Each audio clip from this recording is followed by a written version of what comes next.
Les, I think we can go for it when you're ready. Okay, you can hear me kind of just to make sure before I start. Yeah, brilliant.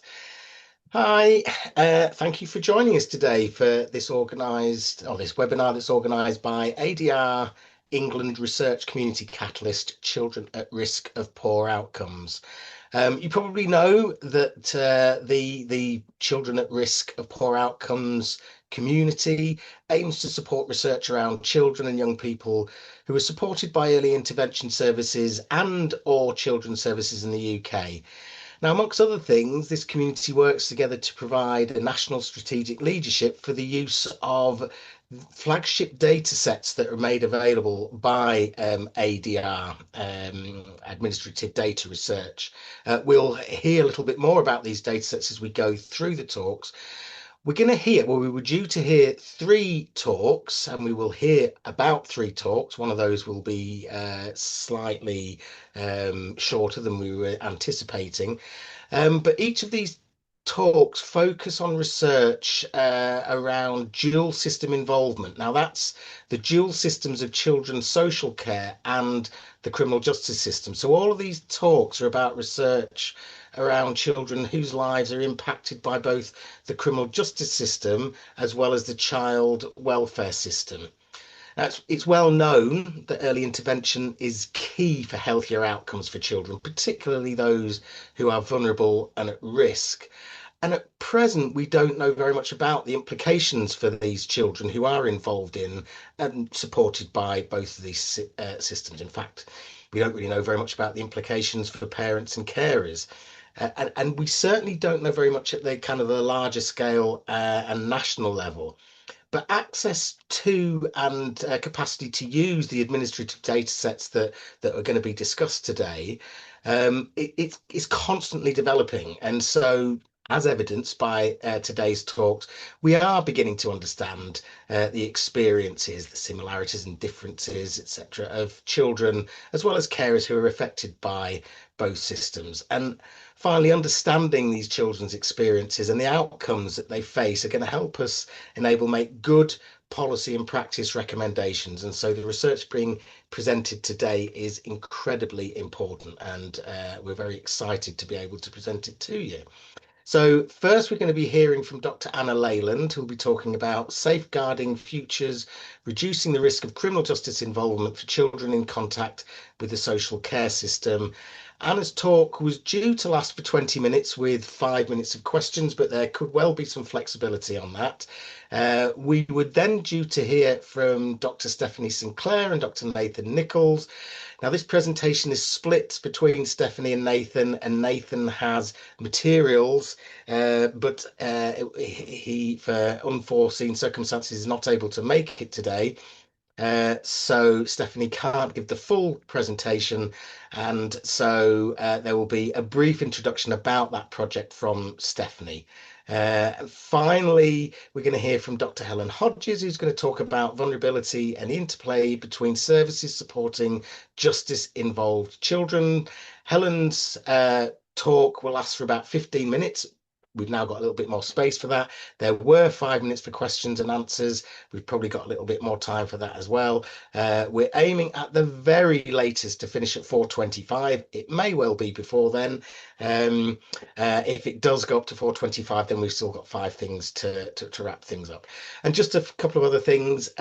Because this is a webinar, you won't be able to turn your camera or your mic on. So if you've got any questions at any point, could you please put them in the Q&A? There's an icon at the bottom of your screen. Type your questions in, and I'll put as many of those questions as time allows to the speakers immediately after the talk. So the idea is that the speakers will give their presentations, and then we'll get on to the questions immediately afterwards. So I will now pass over to Dr. Anna Leyland, talking about reducing the risk of criminal justice involvement for children in contact with the social care system.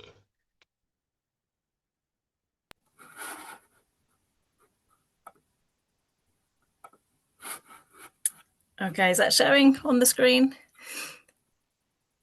Yes, it is, Anna. Yeah. Okay, lovely. Thanks very much. I'm Anna Leyland. I'm from Manchester Metropolitan University, and I'm presenting today a few findings from my ADR fellowship project, which was looking at criminal justice involvement for children who are in the care system. But as a kind of sideline to that, I'm also going to try and give some insights into using the linkage between the National Pupil Database and the Police National Computer. And also I'm trying to show how I have communicated my research findings more for those outside of academia. So I'm showing examples from those outputs rather than my academic outputs. And that's the plan. So the overview, I'll just give a very brief overview of my project. I will talk a little bit about accessing the data sets and the data that's available within the linkage between the education and justice data. And then I'll talk a little bit about how I've tried to communicate my findings to those outside of academia through a policy recommendation report, an animation, and also I will give a demonstration of a local authority data dashboard that I've created from evidence from the data. So first of all, just to talk a bit about how I've conceptualized children's involvement with the care system. In the data, obviously, it's a little bit limited as to what you know about the children, but it is possible to see the way in which social workers have worked with families. And that goes along with the way in which social work teams can intervene with families where there are concerns about the development or well-being of the child. So the first is that the child could be classified as a child in need. And so that would be where social work teams are supporting the children and the family, but the child remains living in the family home. There's a slightly higher level of intervention, which is where the child is placed on a child protection plan. And that's where there is a lot more of a concern and reason for concern about the development or well-being of the child, and a higher expectation for changes that the family need to make in order for the child to kind of remain living with the family. And then a slightly higher level of intervention is where the child is removed from the family home, either for a short period of time or a long period of time, and they're placed in an out-of-home care placement, which could be one of many things, including foster placement or a residential placement, for example. And so in terms of how I've kind of looked at the data, I've grouped children as to the highest ever intervention they've had from social work teams. And so that structure looks a little bit like this. So obviously children can have no involvement with the care system, which would be expected in the majority of cases. They can be referred to social work teams but receive no intervention. They can become a child in need, which is where they're supported at home. They can be on a child protection plan, which is that slightly higher level of support that I described, and they can also be a child looked after. So I've grouped as to the highest ever involvement that a child has received. But of course, there's many ways that you could work with this data, and the way that I've done it is quite reductive, and it doesn't really speak to the diversity of experience for children within this system, which is often to move through the system up and down in many different ways. But it does lead to enable kind of a way of describing what I'm finding with a little bit more nuance, I suppose, in terms of involvement. So in terms of research that already exists, we know a little bit about children who have been looked after. We know a little bit about their outcomes, but we know much less about the groups that I've shown in red here. So those who were referred, those who are child in need, and those who are on a child protection plan. So I guess my findings does look at children who are looked after and gives good evidence for outcomes for those children, but it adds something quite new for those other groups shown in red. So in terms of the sample of children that I've taken from the data linkage, it's 3 academic years, so 3 school years of children born between September 1995 and August 1998, which is about 1.7 million children. It's using the education and care data that runs from, well, I've used from 5 to 16 for the education data. You can get further education and other data that goes beyond 16 years. The care data starts at age 5, so there's no data that predates age 5. And then the justice data that I've used runs, my sample are young adults by the point that the justice data ends, which for the data that I had access to was in the year 2020. So in terms of selecting samples from the data covers children born from the 1st of September 1985.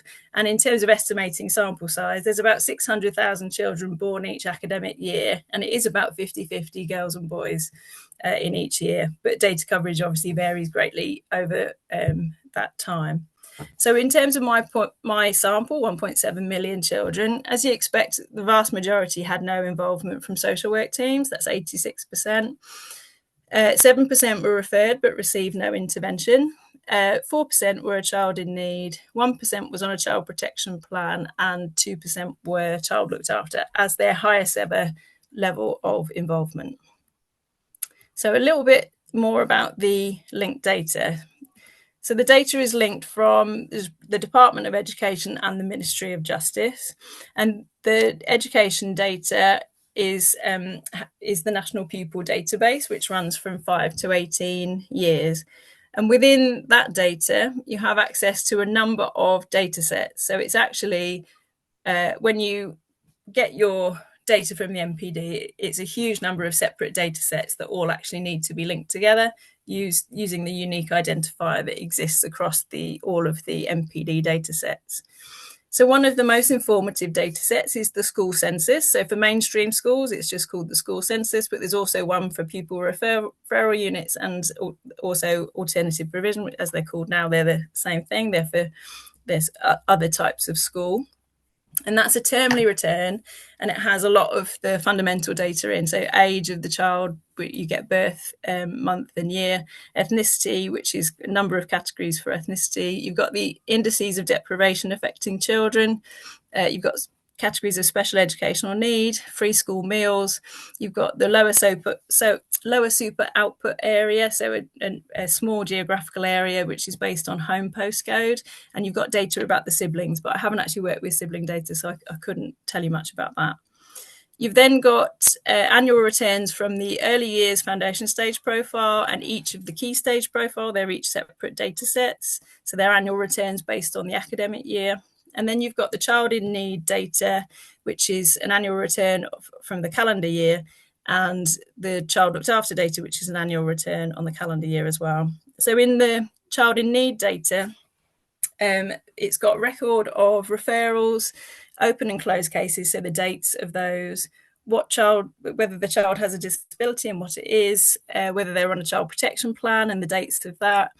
And in the newer versions of the data, not the version that I had access to, you have all episodes of child in need that have occurred within each year, and you have the factors identified at assessment. So, for example, if parents were identified as having mental health problems, or if it was a case of an alcohol problem with the child, all of those things are listed, or that have been recognised are listed. And then you have absences data, which is a termly return. So that's a record of any school absence and the reason for the absence, which is categories. It's not all reasons. It's just categorized the type of absence. And then exclusions data, which is just a record of any temporary or permanent exclusion linked to that child. And then in terms of the Ministry of Justice data, so this again is a number of data sets. Each one is separate. And I have only worked with the Police National Computer, so I can't speak with much accuracy about the other data sets, I'm afraid.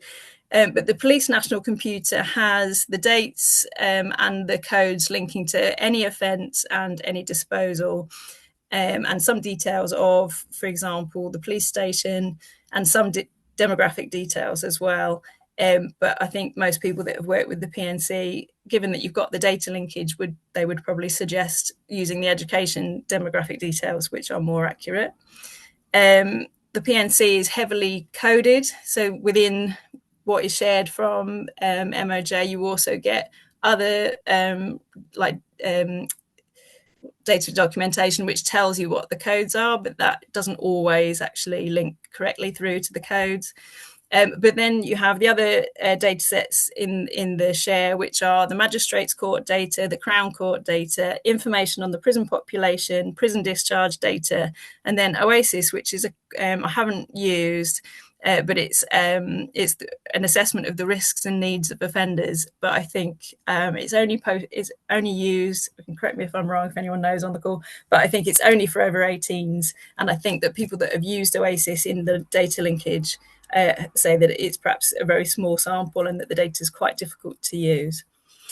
So the justice data is still being updated by MOJ, and it's updated I've said intermittently because I'm not really sure how frequently, but it seems to be about every 1 to 2 years. So I think, although my data ran until 2020, I'm pretty sure now it's running to maybe 2022 or later. But when they do relink it, it does change who is linked, because the PNC is an active and dynamic document.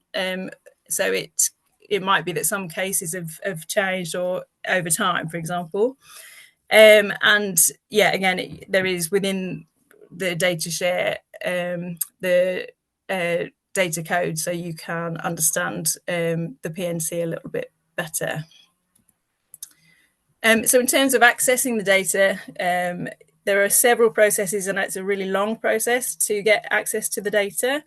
You have to become an accredited researcher with the ONS. They've just changed that system. So again, I don't think I can be much help in terms of saying how you go about that, but you have to be accredited, which just shows that you know how to work with data and you can do it safely.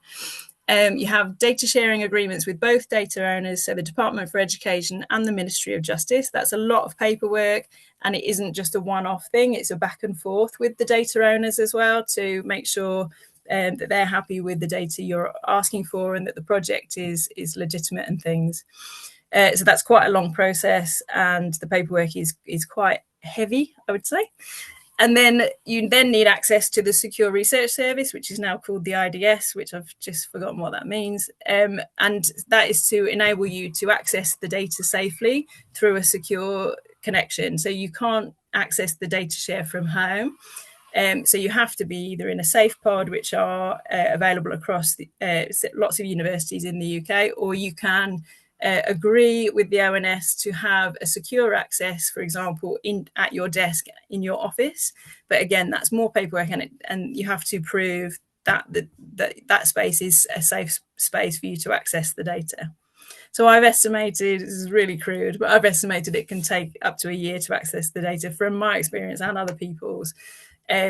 And there are other timescales that need to be considered. So it's a real consideration for, if you're asking for funding to support the work, then you need to get the application for data access in way before you actually start your project.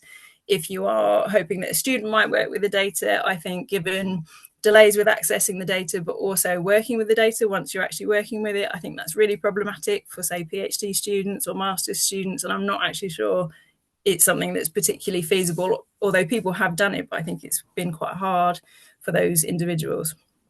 So in terms of first steps, you can email the data owners for an up-to-date data catalogue, the data linking team at Ministry of Justice and the data sharing team at DFE.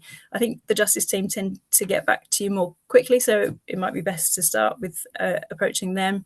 And I've just embedded a link here, which hopefully if we share the slides, which takes you through to lots of webinars that describe the data, examples of people who have worked with the data, how to achieve data access, for example.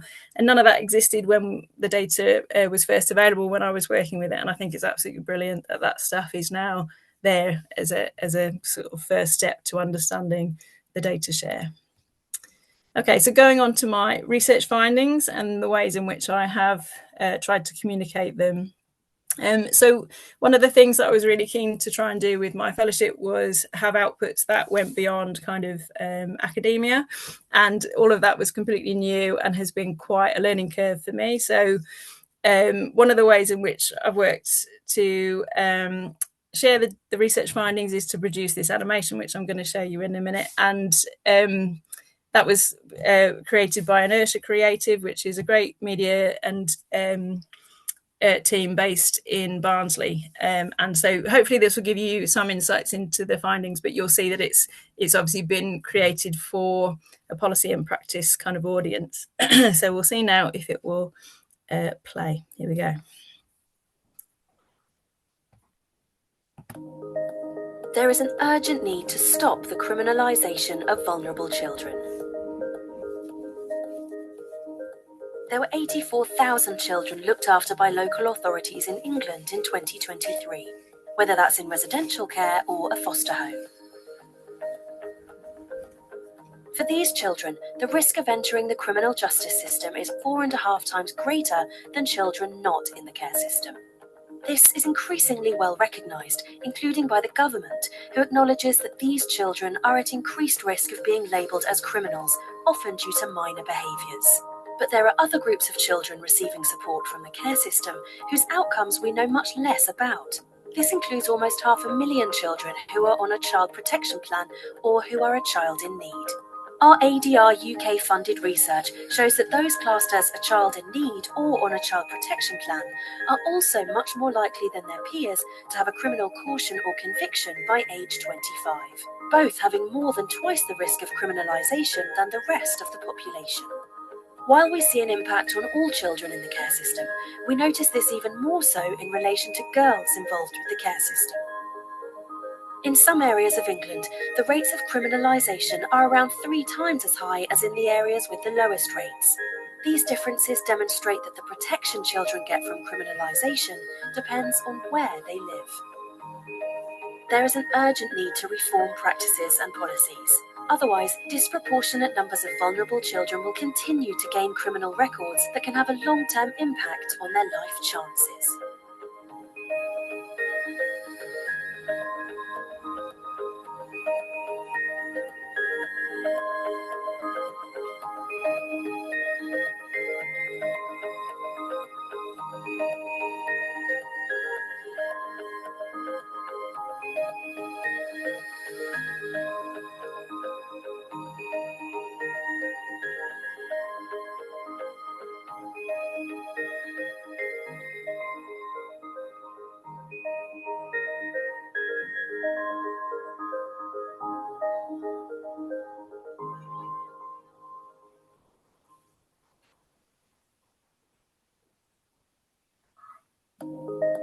There is an urgent need to stop. I don't think you want to see it again.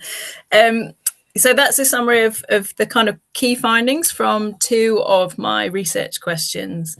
And we took the findings from the whole of the project to, I've been working with the Centre for Justice Innovation on this document, I should say, and they organised roundtable events with family justice professionals and criminal justice professionals. And from those roundtables, I presented the findings to them, and we discussed the findings, and also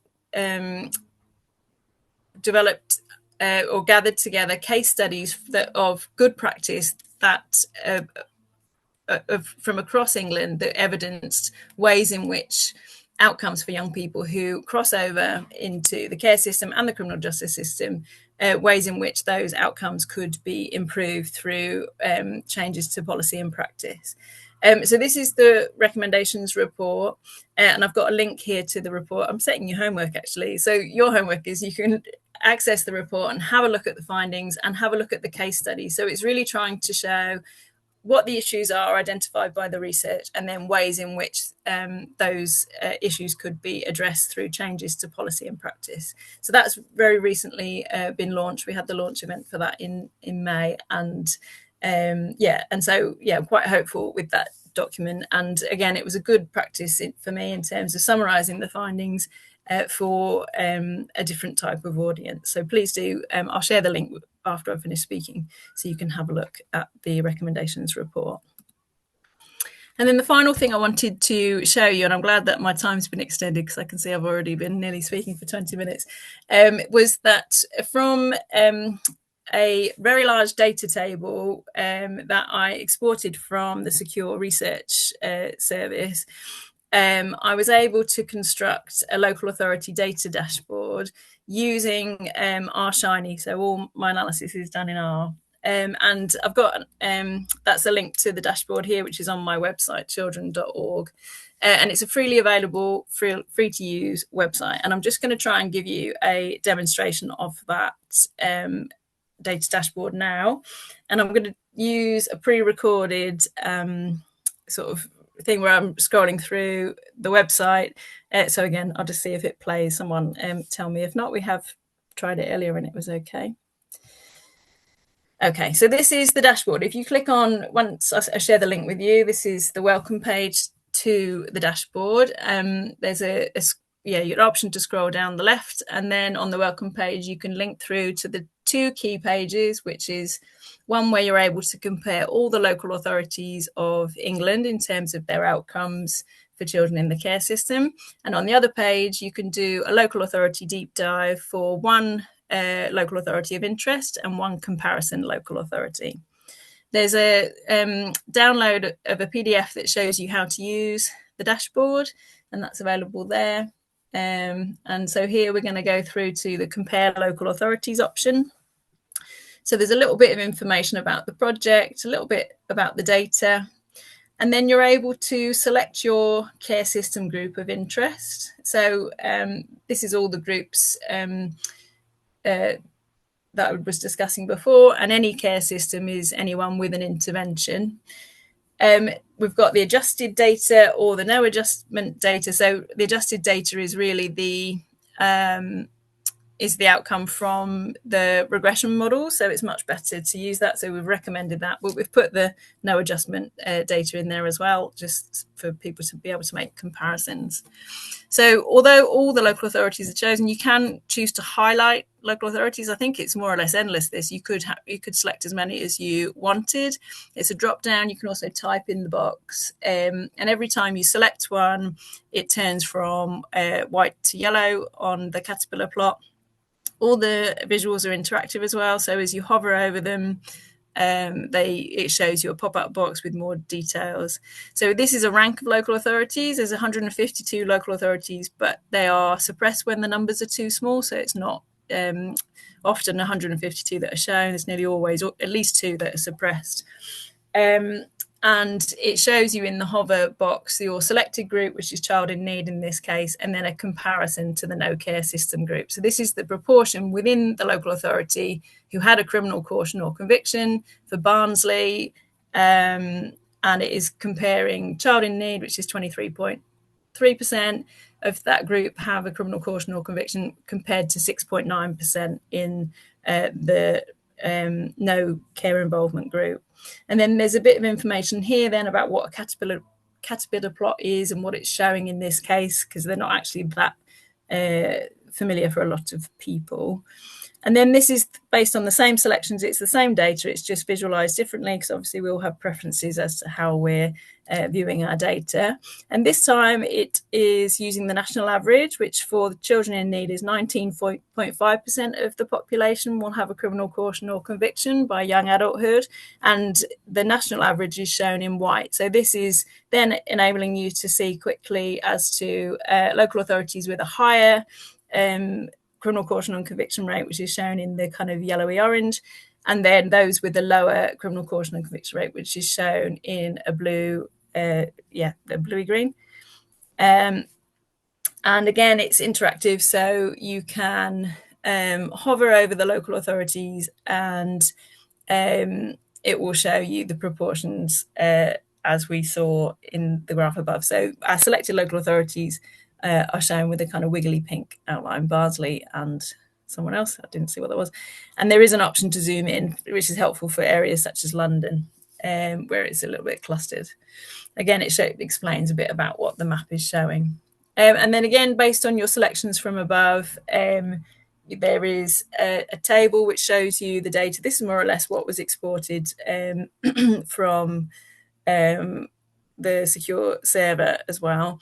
So at the moment it shows all of England and then any local authorities you selected, but you can override that and select show all local authorities, and then all the local authorities will appear magically on the table. And the table as well is interactive, so you can select the column header and it will order the data based on that. So you've got their region, police force area, categories of urbanicity, deprivation quintile, and the care system intervention rate as well. And there is at the bottom there should be a little note to explain all of the codes in the table. And then based on all of your selections, you can then generate a report, which is a PDF summary, which downloads when you select it. And that's got added explanations for all of the figures.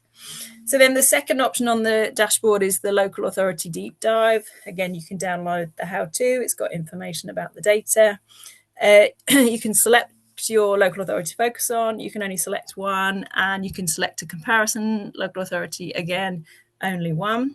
And then it gives you a little summary about your local authority of interest, and then information about what the summary means. And then it shows you a bar chart, which is comparing all of England to your 2 selected local authorities. So this time you can see all of the care system groups all in one place, which is handy. And you can see how your local authority is doing compared to others. So that again, it's interactive, and as you hover over, it shows you the values that are shown in the table, in the figure. Then this one is the care system involvement rates within the local authority, and it compares it again to the national average, which would be white, and then higher intervention rates are shown in yellow and lower are shown in blue. So that doesn't actually relate at all to the criminal justice rates. But of course, if you've got more children going into care, you have greater opportunity for those young people, or more of those young people in care, who then may have a criminal caution or conviction. And then as you scroll down, you're able to then group at a number of different levels. So you can group within region, you can group within police force area, and you can make a random selection of comparison local authorities that have a similar level of deprivation and a similar level of urbanicity, which is sort of urban rural characteristics for the local authority. So rather than being compared to the national average, this figure is compared to the local is compared to the area average that you've selected. So for example, it will be the region average or the police force area average rather than the national average. There we go. So that's the police force area for South Yorkshire. And again, once you've made all your selections, you can generate a downloadable report, which gives a summary of all of your selections. Gosh, I've really gone over time. I'm glad that we've changed the schedule here. Apologies for that. So I've just here is some references and links to, this is actually from a slide I took out. So this is just background giving evidence of outcomes for young people in the care system in terms of poverty, adversity, education, health and mental health. Some really nice reviews there. They'll all link through. And then this is references and links to our work. So the dashboard link there at the top, and that's my website, children.org, and you can find the animation on there.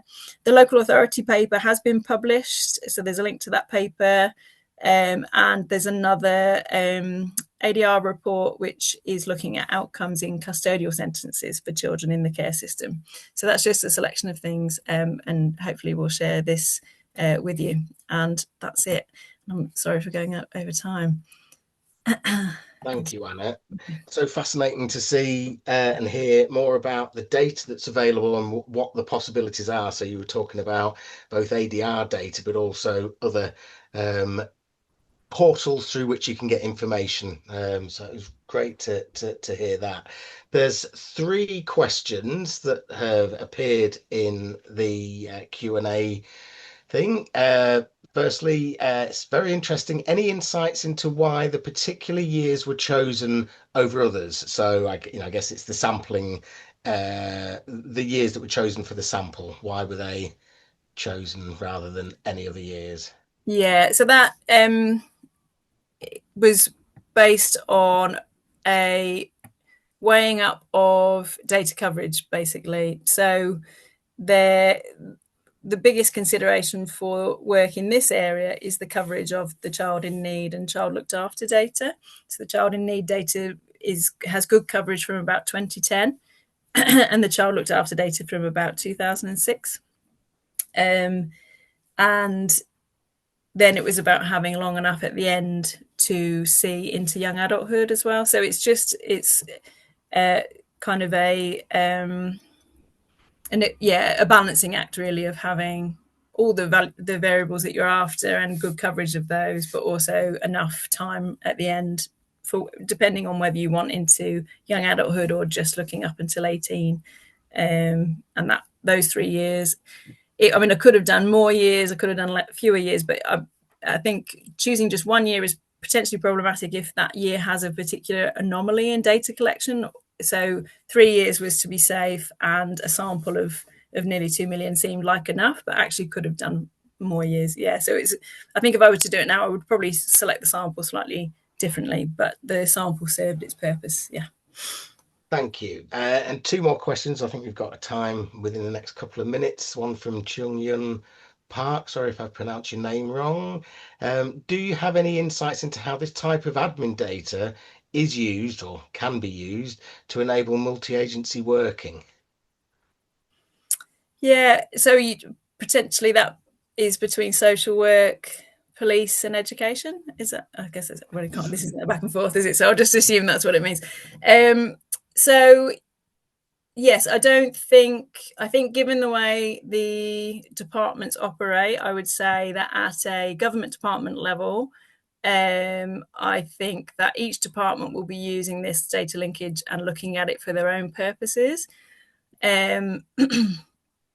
I think, which is obviously actually from an education point of view, that is education and social work together, where I've presented to social work teams and I've presented to criminal justice and social workers, but who are working kind of across. I think that the general feeling is they don't particularly operate consistently well across the country together in terms of multi-agency working. I think it's different across different areas, but I think that their view was that there isn't a well-represented involvement from education, for example. So I think, and then at a local level, I don't think the data is being, like local authority level, I don't think it's being used yet to inform ongoing work, certainly not consistently, but when I've spoken to people, I think it's probably it is yet to be used in that way, and it isn't particularly time critical in terms of if you're trying to use it to direct what you're doing now, there is a lag in the data even if you had the most up-to-date sample.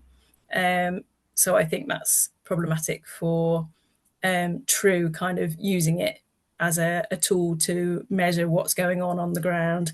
This is more of a there's always this slight lag. So hopefully that's answered your question. Thank you. And finally, one from Alice Towell. Is the child in need category specifically children on a child in need plan, or does it include children under the wider children in need classification? No, it's children on a child in need plan. I'm not exactly sure what the children in need classification would be, but no, it's it's those on a child in need plan. So it's the social work returns, which have official names, but I can't recall those right now. But so it's only where they're officially on a child in need plan. Yeah. Thank you very much, Anna. And yes, as you say, it's worked out very well. I'm assuming, Stephanie, that Nathan hasn't turned up yet.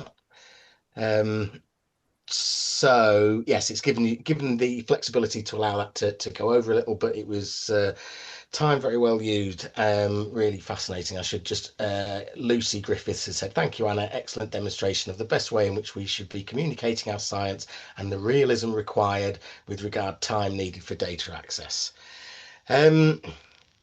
Now, yes, so we will I'll now pass over to Stephanie Sinclair, whose talk on outcomes of children being taken into and out of home care will be slightly shorter than was advertised, but she will be able to give us an introduction to it. So over to you, Stephanie, please. Good morning. It's morning. I'm from Canada. Good morning. My family is from Sandy Bay and Peguis First Nations in Manitoba. I grew up and was born and raised in Treaty 1 territory. Currently, right now, I'm in Calgary in Treaty 7 territory doing this presentation. So I just wanted to give a general introduction to our talk, which was called Impact of Out-of-Home Care on Children's Health, Education, and Justice System Outcomes, a longitudinal cohort study using linked administrative data from Manitoba, Canada. So Manitoba is in the middle province, basically, of Canada. And where I work, it's called the First Nation Health and Social Secretariat of Manitoba. So I work with the 63 First Nation communities that are in the province of Manitoba. And we work in the area of health and social, and I'm the manager for the data sovereignty area. So the reason why we're involved in this study as a partner is because about 90% of the children in care in Manitoba are First Nations. So we have a partnership agreement that any research done within the context of child and family services or children in care includes First Nation people as part of the research team. And that is to give the context of why the historical and the current policies, the colonial policies that have impacted why we have such a high rate of children in care. So our study looked at the comparison between children placed in out-of-family placements. So we have different lingo than I guess what you guys have, and then children who remained within their family or within their community, but were still under the care of child and family services. So it looked at the comparison between those two groups in a bunch of different areas, and it found that those who stayed within their own family or within their family could be within their original family or like their nuclear family, or within the grandparents or an auntie or cousin, but within the same familial structure. And those who were placed outside of their family. And those ones obviously were worse off in all the different areas, the different outcomes. So our project was part of the Spectrum, which is a larger partnership grant that was given over 5 years, and we just got renewal. So this was one of the initial studies that we did. There should be a publication coming out soon. I did send the link to our website in the chat. So there is going to be more studies. We're going to be looking at the linkage between looking at homelessness and mental health are the next areas that the partnership wants to look at. But this study used administrative data. So in Manitoba, we have a world-renowned administrative data set called it's run through the Manitoba Center for Health Policy, which links health, social, child and family services, education data all together. And then we have a status verification system that looks at First Nation status. So it can verify that those people are First Nation, and we link those two files, and that's how we do studies with First Nation and all the administrative data sets. So there's a lot of research on that Manitoba Center for Health Policy in the area of children in care as well, if you're interested in looking at that. So I'm sorry we couldn't present our full presentation today.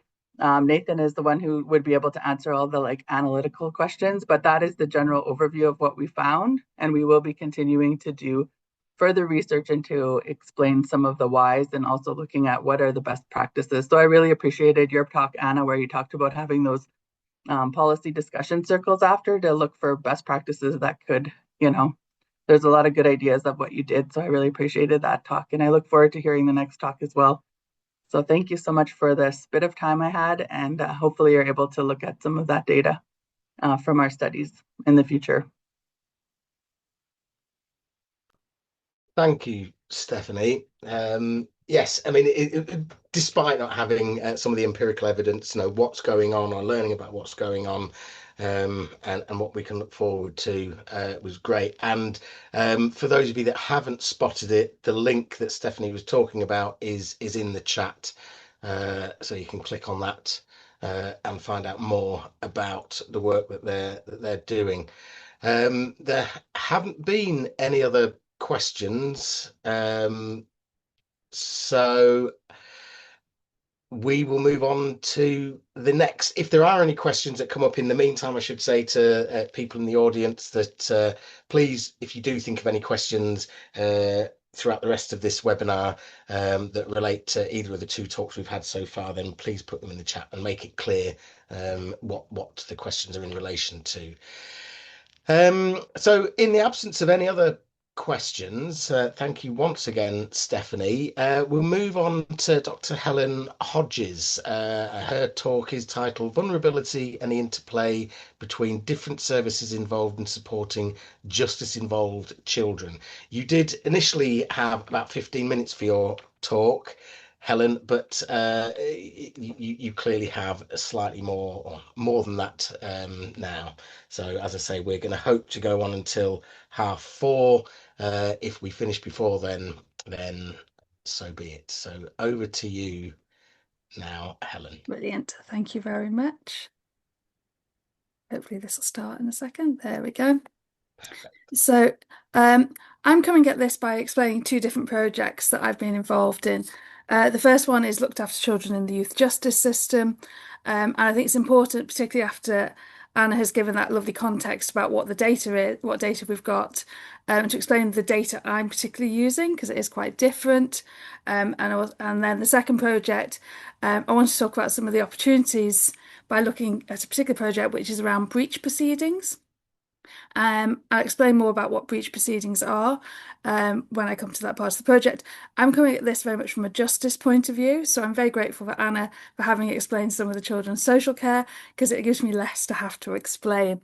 So I think an important thing to point out is that although England and Wales are the same jurisdiction in terms of justice, many of the functions around the child are actually devolved. So we have different practices in not just in Wales, but also in Scotland and Northern Ireland. And for us, that includes education, children's social care and health being devolved, and that has implications for the data that's available for researchers. So the MOJ data first data sets that Anna described do cover England and Wales, but she mentioned a particular data set that she used, which is the DFE MOJ, and there's also the MOJ DFE. And that, because that links to education, that's actually linking only to the English education. So we have a slight problem because we haven't got an equivalent in Wales. There's also some slight legislative changes and differences. So whereas England is talking about children in need and they're looked after children's census and they're part of the National Pupil Database, the NPD, we have separate data collections for those, and they are very similar but slightly different as well. So we haven't, for example, got information about those that were referred and weren't actioned. We don't have access to the NPD at the moment in Sale. It would be amazing if we did, and there are some discussions going on about getting police data into Sale Data Bank that is, but they're quite a long way along the lines. So just to give some context in advance, this particular project around looked after children in the youth justice system is looking at very historic data. It's actually historic data from two local authority youth justice teams from April 12 to March 2016. And just to reflect the fact that it's historic data, I'm also going to stick to using historic language. And I think that just reinforces things. So I'm going to refer to them, instead of youth justice teams, I'm going to refer to them as YOTs, youth offending teams. We've got access within Sale Data Bank to children's social care data, so that's the children looked after census and the children in need census. In 2016, that changed to children receiving care and support as a result of the Social Services and Wellbeing Wales Act 2014. So later on, other people might talk about children receiving care and support, and it's a very similar concept to children in need. I'm also going to talk about special educational needs provision in schools and other settings. So we have had a change now. So we talk about additional learning needs instead of SEN, and we use the term, instead of alternative provision, which you'd be used to in England, we talk about it educated other than at school. The other set of data that I'm going to talk about today is the substance misuse data set, and that's data where it's relating to referrals to substance misuse treatment agencies that are funded by the Welsh Government. And it's important to note that there's a big difference between a young person having a substance misuse habit, perhaps we should say, and actually having a concern that's sufficient to warrant referral to a substance misuse treatment agency. So the external data is historic and it's project specific. What I mean by that is, unfortunately, no one else can use it apart from myself. And I've had to ask special permission to reuse the data for the project I'm doing now, which is funded by the BOLD initiative, which is better outcomes by using linked data. So just to give you a general idea of what we've actually got from the youth offending the yacht data, got information about their assets. Now, Anna mentioned OASIS, which is the risk assessment process that they use in probation. Asset was the old system that they used across England and Wales for risk assessments. And in this, there were scores across 12 different domains, which affected which is the practitioner giving a judgment about the likelihood of factors associated with that domain and their likelihood of further offending behaviour.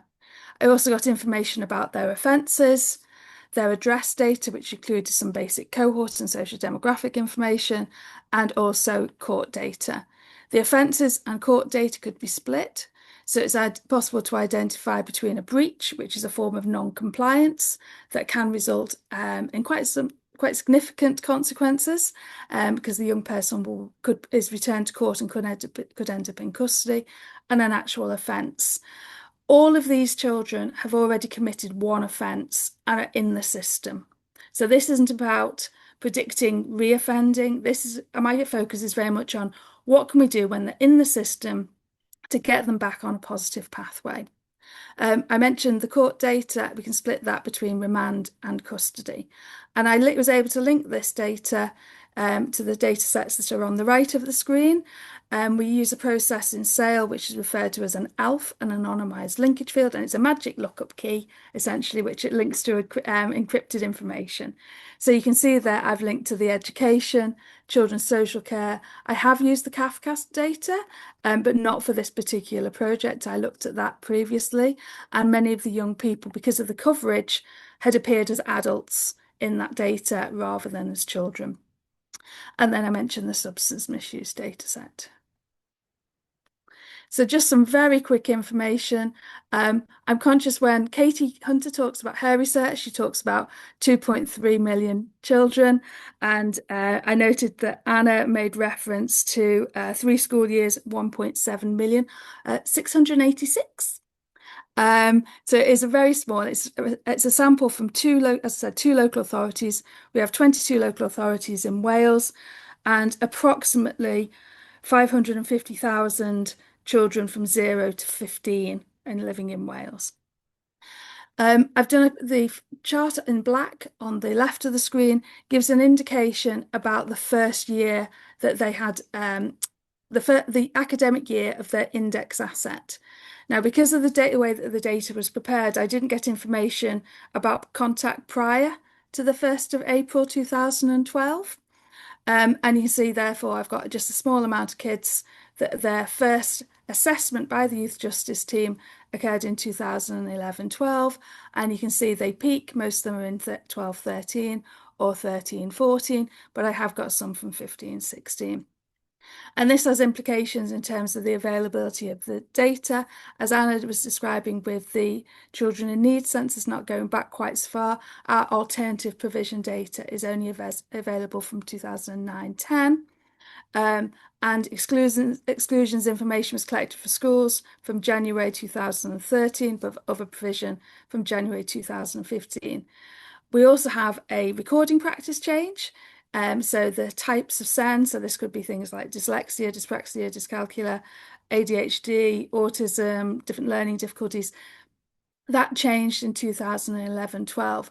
So the kids that joined very early on in my period of interest, who are that bit older, I don't necessarily have all the information for them. But you can see some of the traits there. We had 3/4 of the cohort are male, and they are predominantly white. And this is an issue that is reflective of the local population in the 2 areas that very kindly agreed to share information with me. But it's also something that perhaps we have an issue more generally in Wales, that we're not culturally as diverse as some of the other locations that we talk about in England. And this does have problems when we encounter things like small numbers. There are very prescribed sets of minimum data sets that describe what information should be collected by the yachts.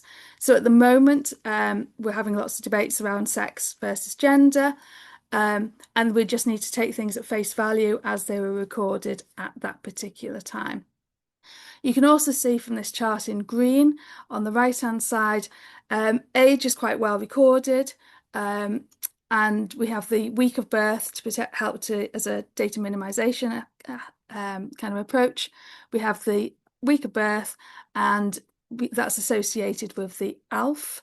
And one of the things that's really frustrating, as I said, is we haven't got information about their offending behaviour prior to the 1st of April 2012. I mentioned ethnicity earlier and some of the issues we have. In my particular data set, we also had an accident, which was that the field was truncated. It was a string field, and I only got the first about 10 characters. So I can see white but I don't know what the other half is. And there's also some quirks in the data. It was 16 plus 1, but also at that point in that particular area, there was, I would say, administrators who wanted to assert their Welsh identity. And so rather than recording as white British, which was the option, many young people who were white and Welsh were recorded as being white other.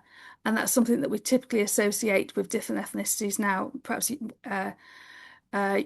white European or Gypsy Roma. So it causes some challenges when we're actually looking for non-white people. So in terms of the overlaps between the different data sets, I mentioned there's only 686. There were 8 that I couldn't find any education data for at all. But you can see the overlaps there between the looked after children, substance misuse and education. And just to make it easier, I'm going to just change those to percentages. So you can see that I've got a matched youth justice cohort with substance misuse of 126 out of 686, so 18.4%. And I've got about 1 in 5 who are looked after. In terms of some of the metrics which appear in reports such as the Education, Children's Social Care and Offending report, which I think is ACE, by the way, but that's one of the first reports that came out using the MOJ DFE dataset. We tend to look at things like free school meals, the proportion in alternative provision, levels of special educational need, and we can look at that either as statemented or looking at school action plus and statemented. And that's what I've done here. And I've also looked at the proportion that were in special school provision. And you can see some quite distinct differences between those that are looked after and those that are not looked after. And they're the 2 columns on the right-hand side. What was interesting as well was that 62% of the cohort had already left school, and that reflects that higher age range. So I'm going to specifically focus on the substance misuse cohort. I did get data about an additional group of individuals. And so on the right-hand side, it is showing information about the wider cohort.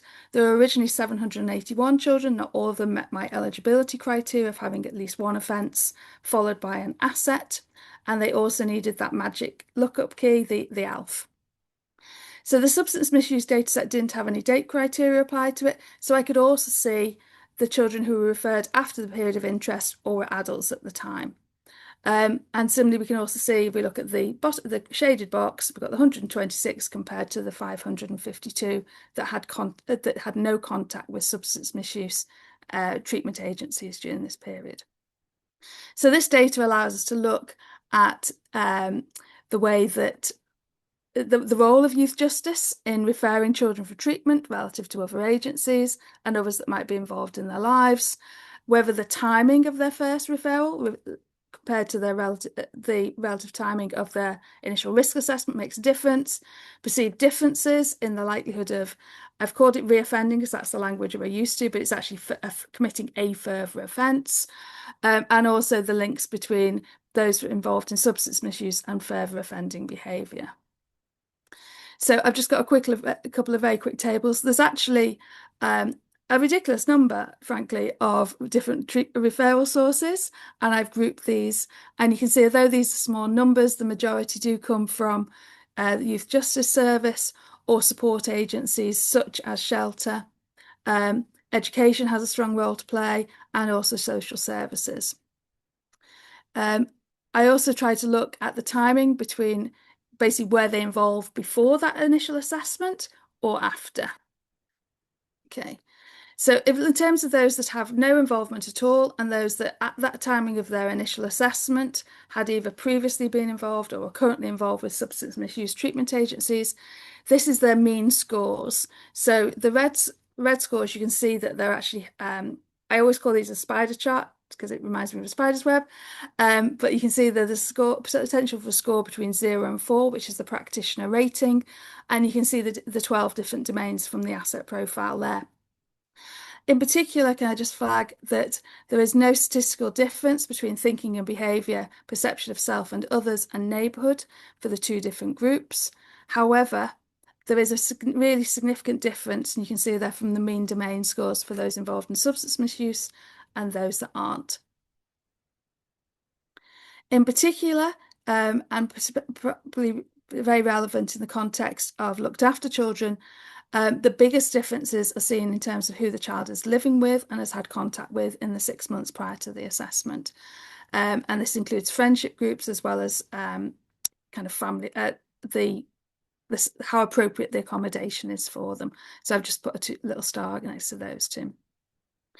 In terms of assessment and treatment, we've just got some new KPIs in youth justice around the timing of, around the numbers that are referred to substance misuse and the timing of that. But unfortunately, the quality of the data around referral to assessment duration was inconsistently recorded. But what you can see, you can record up to 3 problematic substances. So the most common problematic substances were alcohol and or cannabis. There's very little class A drug use, something that we would expect, and very high proportions of multiple substance use. The majority received treatment in the form of either a brief intervention or harm reduction advice, and that was typically on the same day that they were assessed. If we were to do this research now, we might see a little bit more use of ecstasy and ketamine, and we might see some more problematic drug use as well.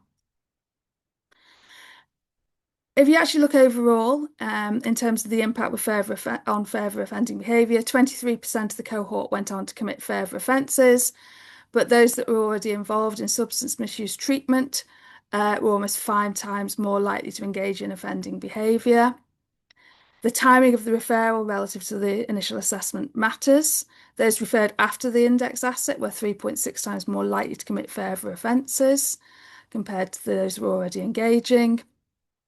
Regardless of the timing of the referral, it does increase the likelihood of a child being breached, so that's usually returning to court.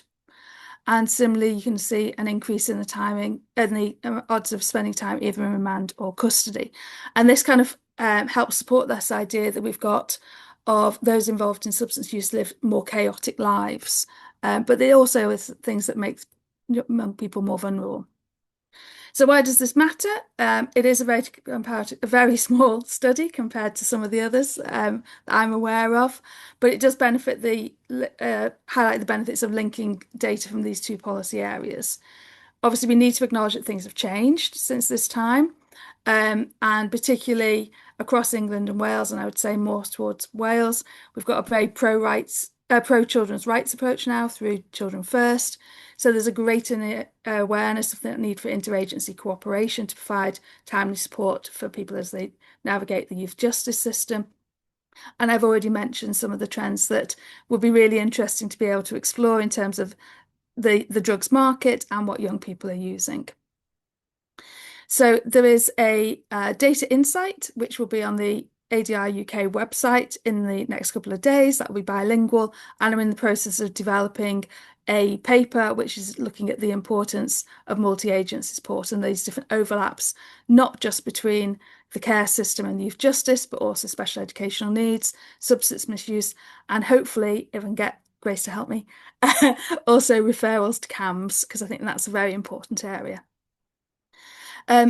I'm going to whiz through this one very quickly. I'm very conscious of the time. This is a project that's in development. Anna made reference to the fact that perhaps allowing a year for data access. I'm a little way in. And So this is focusing very much on breaches. As I said, they're a form of non-compliance, and it's filling a gap in terms of the evidence base because much of this is based on adults rather than children. And there's been a concern that breaches were backdoor to custody. We have what I'm expecting to see as a result of diversion and the use of panels and restorative practice is actually that breach rates will have gone down over time. And this isn't just because of better practice within the youth justice system, but it has also implications for the wider justice system. And there's been increased awareness of the vulnerabilities of children in the formal youth justice system, which is articulated in the Sentencing Council's guidance of 2017. We're seeing developments like Child First, trauma-informed practice, enhanced case management. So we're starting to work differently with the child. And it could be argued that there's a more children's rights-based approach in Wales rather than England, but it's all complicated by devolution. And I've just put some links to some of the work around devolution. Noticeably, the Thomas Commission suggested there was a stronger need for more joined-up services. So this particular piece of work is to find out more about, first of all, vulnerability, and that's covered by objective one. So how things changed over time in terms of breach rates, differences based on age, sex, ethnicity, neighbourhood deprivation, and the extent, and also if there are repeated breaches, whether there are differences by local, regional, and national level. And what we plan to use there are CPS regions because numbers are so small sometimes that we can't get down to reporting at police force area. And then the third objective, which is perhaps the most interesting in terms of data linkage, is looking at how different forms of vulnerability enhance the likelihood of being breached. So this is just a very quick summary of the two different work packages that are data linkage orientated. And we're also then going to be following up with knowledge exchange events, talking with stakeholders in the format of this is what we've identified. What do you think? What would you recommend now if you're working with that young person, etc., to identify good practice? I'm nearly at the end. This is to demonstrate the range of different data sets being utilised. As you can see, there's a lot, and this is creating lots of paperwork that needs to be negotiated. But I think it's really important to demonstrate we can, the potential to link all these because of the mechanisms in SAIL.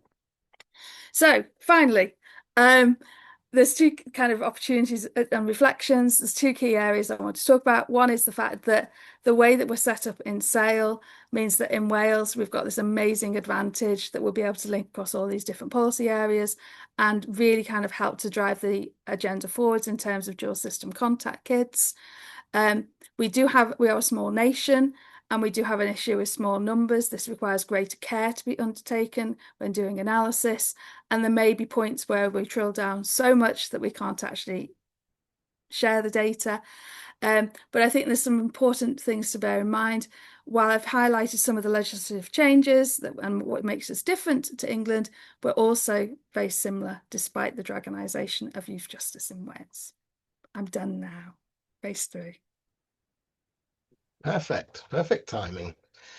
Yeah, again, another absolutely fascinating, really important piece of work highlighting some of the potential of this data as well as some of the barriers that we're facing. And I'm sure there are many people in the room that share your pain in terms of accessing the data. It's the potential is just so exciting. The potential's there. Yes, it is. It's really quite it's a personal challenge, isn't it, to keep going, knowing that what's there is potential pot of gold, but it keeps getting moved from us. But anyway, it's there. It's incredibly has incredible potential, and we are beginning to realise that potential. So we shouldn't forget the strides that we've made. There's two comments. I think the first comment that is in the chat or in the questions and answer is actually a response to an answer that was given before. But there is one which says, following on from your reference to legal highs, emerging addictive substances, etc., has there been any exploration of the effect that vaping has had on the outcomes of these young vulnerable people? There hasn't yet. So there's two pieces of work that are worth bearing in mind. So I've just done quite a superficial look at the moment. I'm hoping to do something more in depth around substance misuse. Another piece of work I'm looking at is my fellowship, and I'm looking at risky behaviours. And there's a big survey which is conducted across Wales, and that's replicated into other countries internationally, where young people are asked about their smoking, drinking, and drug use. And you have a similar survey in England. There's lots of other questions asked, but there's some of the data from that is held in Sale, and I'm looking again at the substance misuse records. So researchers from an organisation called Decipher have already done some work looking at trends around smoking and vaping, and there's different questions inserted every 2 years. So there's been a particular emphasis on vaping. It's not particularly focused on particularly vulnerable cohorts, but the data is there to do that analysis. And I hope to do a little bit of exploration around that. From the 2019 data, that's the last time that the School Health Research Network, that's the data I've got available and the one that I've looked at. I could see that young people who were involved receiving care and support experimented at an earlier age and were more likely to be currently engaging in smoking, drinking, drug use, and that included vaping. Amongst other things, that's just it's ringing bells. Well, it's making me think about this type of work about 20 odd years ago, where those kinds of questions were always there, but no one really asked them because we knew that we couldn't answer them. So although you may not have those answers that directly answer those questions, the fact that we have this data there that can be used with some work put in, but can be used to answer these really important questions is heartening. Another question, I recognise that there is a lot of debate surrounding sex and or gender data and what should be recorded. Do you think that the possibility of Do you think that the possibility of recording both may reveal interesting insights with regard to how transgender young people fare in the current system? Definitely. So I mentioned it's the minimum standards for data recording. These have just recently changed from the youth justice perspective. And certainly the Sullivan report advocated that in the areas around, they use the example of prisons, but also policing, but in the justice world, the importance of recording sex and gender, because it has quite, ultimately, if you end up in prison, and how you present compared to your, I'm going to be very clumsy in my language, but how you present might not be your biological sex, and that can have significant issues for safety. And there's quite a few recent cases that have concerned about safety, particularly one up in Scotland. So I do think it needs to change. The Welsh Government has also changed the way that we record gender and sex in the children's social care data. That's not yet happened in the education data. So yes, I'm happy to share some reports, but I can't do them online at the moment. I've got the BBC reporting of the Sullivan report. So things are changing. I think one of the big concerns that from a data linkage point of view is it's absolutely fascinating to be able to look at these things, but ultimately we need to be very mindful of these individuals and protecting their identities. So the file out requirements have recently changed around the Ministry of Justice data. They're always 10. In Sale, they're going to be 10 as well. And it might be that if we start to try and look at a specific age group, for example, 10 to 17-year-olds, we might find that we're straying into very small numbers, particularly if we want to look male compared to female or by age or bring in ethnicity. And that's going to be our challenge. Particularly an important question given the UK Supreme Court's legal ruling that the definition of a woman should be based on biological sex, which for some, myself included, is rather troubling. But anyway, we'll move on to what appears to be the last question, unless there's any that come in the meantime. And it says, thanks so much for this interesting presentation. On your spider web slide, you mentioned that living arrangements and family were the biggest noticeable differences. Are you able to expand on this slightly? Thank you very much. Yeah. So each of the domains, the when ASSET was completed, there were a series of questions that fell under each domain and very specific guidance about how the practitioner should interpret the score. But generally, living arrangements is around the suitability of the accommodation that the young person is in, and the family and personal relationships is about who the person is perhaps living with and associating with. And I've seen you can see these differences as well if you look just at comparing those that are looked after compared to those that are not. We don't have the practitioner's rationale for why they gave that particular score.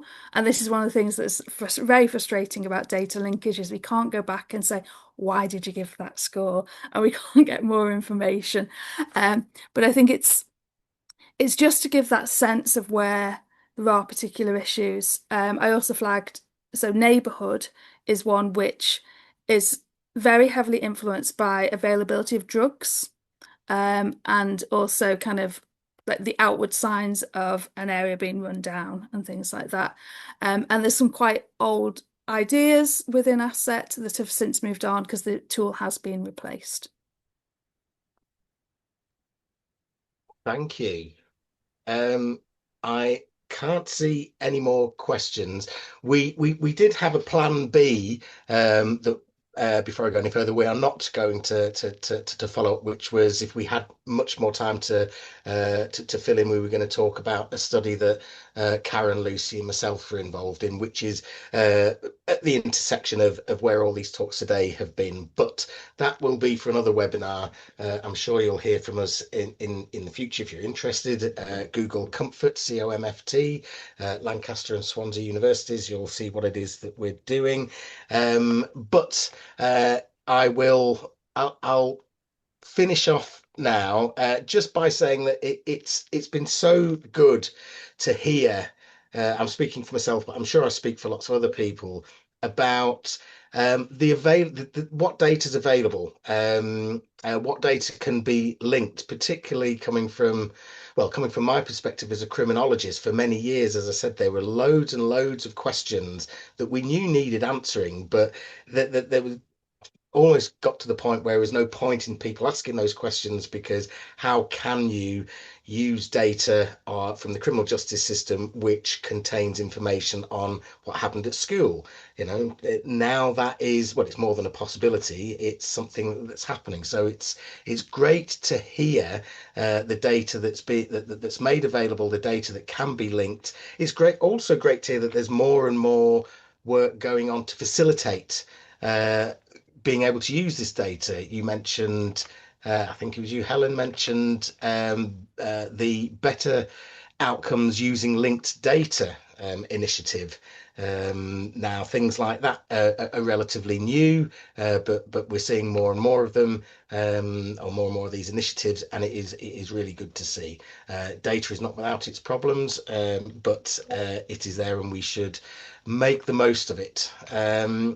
And we've also seen, as well as the potential, the complexity of data and issues of data quality and data coverage that are yet to be resolved. But again, communities like this, where more and more people are using the data and exchanging their knowledge and skills gained from their research, we're beginning to make really good progress in terms of overcoming the shortcomings.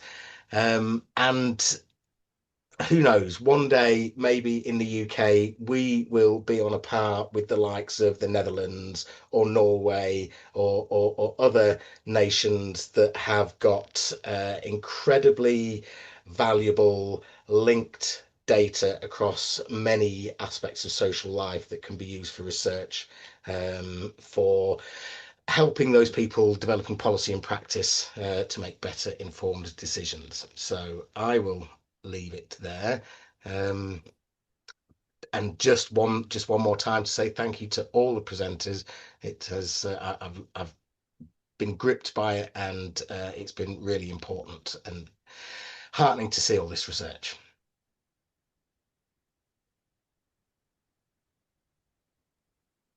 And for those of you that maybe haven't got the chat up, the slides and the recordings are going to be up on the ADR website, so look out for that. And there'll be other things that have been mentioned today that will also be shared either in, I think there's going to be a follow-up email to you all. So there'll be further information in there. But until then, I'll sit here awkwardly until everyone's gone. Thanks for chairing, Les. And Thank you, thanks Les. Thank you, everyone. thoughts.